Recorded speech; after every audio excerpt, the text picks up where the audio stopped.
Hello, sixth grade math students. I hope you guys had a great weekend and are ready for a productive week. You can see my dog Chico in the background. I just wanted to kind of give a little bit of an overview of what's going to be happening this coming week. It's very similar to what we've been doing all along, so there's nothing too different. The first thing is that you're going to open up this video. Obviously, you're going to listen to me for a little while. And then there's another YouTube video in there with a guy named Professor Dave who explains PEMDAS, or the order of operations. He explains it really nicely. So you're going to listen to him. And then there's also 2 worksheets that need to be completed. But before you do any of that, in a completely different assignment that is listed under your course materials is a quiz. And that quiz needs to be completed on Monday and have it submitted to me directly through Schoology. And you should use your notes from last week to help you complete that. Okay? So as you all remember, we've been talking about the order of operations.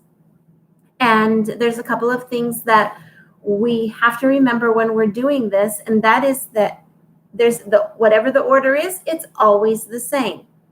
We always start with the same kind of operation and we move through the equation following that order. So if you had your notes from last week, I did not put any notes out on this week's assignment. This page right here, which happened to be the second page of the notes, this is the one that I want you to really, really commit to memory, okay? So basically, we learned that the order of operations is that we begin with parentheses. So anything that is within a parentheses has to be done first. Secondly, we do any exponents. And of course, we learned about exponents last lesson, which we know how to solve, which is repeated multiplication. We know how to do those. So that comes second. After exponents, you would do multiplication or division, and you would do that from whatever occurs left to right in that order, okay? And then after multiplication and division, you would do addition and subtraction. Okay, PEMDAS, P for parentheses, E for exponents, M for multiplication, D for division, A for adding, and S for subtracting, PEMDAS. We also learned a little sentence that would help us to remember the order of those letters. Those letters, this is called an acronym. An acronym are using the initials of words to create another word, okay? So the first initial of the word parentheses is a P, and we're using it in the first letter of our word PEMDAS, okay? So how do you remember PEMDAS? With the silly little sentence that I taught you last week, and that is P for please excuse my dear Aunt Sally. Okay, please excuse my dear Aunt Sally. That's on your notes. This page of the notes is really important because you can always refer back to it when you get a little confused and you're not 100% sure of which operation you should do next. Okay, so I wrote it out on my whiteboard just so we could see it, what these symbols look like, okay? Parentheses are the 2 brackets, okay, that are curved. There are also other brackets that look like the sides of a triangle, but that's not the same, okay? An exponent is a larger number with a smaller number written up in the corner, okay? Of course, the X stands for multiplication, the division symbol, the addition symbol, and the subtraction symbol. You guys should be very, very familiar with that. You've been doing this since kindergarten, okay? So these are the symbols. But what I want you to remember when you're doing the order of operations and any sort of algebraic problem, Why am I talking about algebra? Because that's what this is. This is pre-algebra. We are going to be stepping in little by little towards algebra. And so I want you guys to be aware of the way things can sometimes be written, okay? In algebra, oftentimes a multiplication is not written using the x.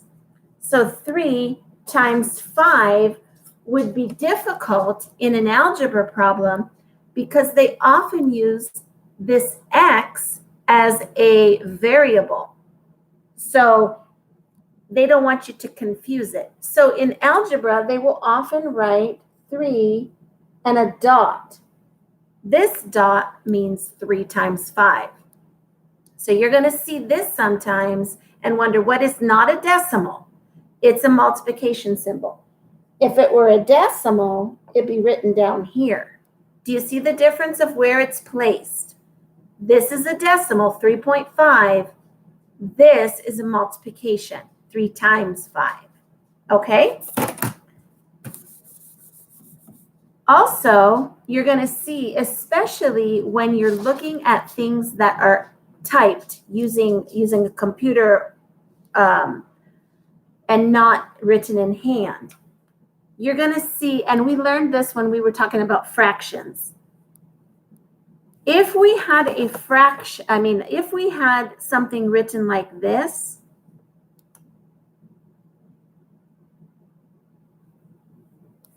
okay? This is not 6 over 3, but this is 6 divided by 3 times 4, okay? So when you're typing on a computer, it's very difficult to use this symbol, which we usually use when we're doing it on the whiteboard, right? It's difficult to type that. And also, we have seen it this way when we were talking about ratios, right? 6 to 3 or 6 over 3. We know that this line indicates that you're going to divide, okay? So be aware that if you see something like this in an equation, it's probably not a fraction, okay? It's probably not a fraction. A fraction would probably be written more like this and not like this, okay?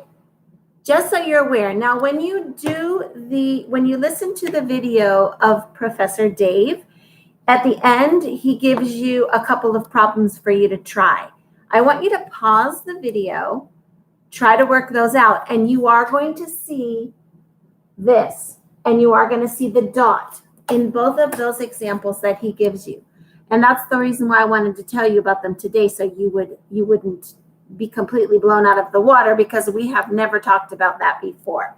Okay? So basically that's the lesson this week. It's more practice of what you've already learned, okay? I did get some good response back from last week's lesson and last week's worksheets, but there are several of you who have yet to return it to me. So those need to be returned. First, you're going to do the quiz. Then you're going to go to the lesson on this assignment and watch Professor Dave and do the other 2 worksheets and send them off to me, okay? And that's really it. That's all we've got going on this week for math class. I hope you guys have a great week. Now remember, if you are in period 1, that we have our conference together on Tuesday at 10 a.m. Period 1 has Tuesday at 10 a.m. Okay, I will send out a reminder. Don't worry. If you are in my 5th period math class, then our conference is going to be Thursday at 11 a.m. Okay, I'm going to make them this time every single week. I know I said this before, but I'm going to repeat it. I do it every single week at the same time, okay? So if there's any reason why you can't make it, please let me know. Don't just blow me off. Let me know, okay? Otherwise, I'm marking you that you're not participating, okay? So our conferences are going to be Tuesday for period 1 and Thursday for period 5, and I will send out reminders before the time. Okay? Other than that, I think we're done. So have a wonderful and productive week. And if you have any questions or problems, you know how to find me. Take care, guys. Bye-bye.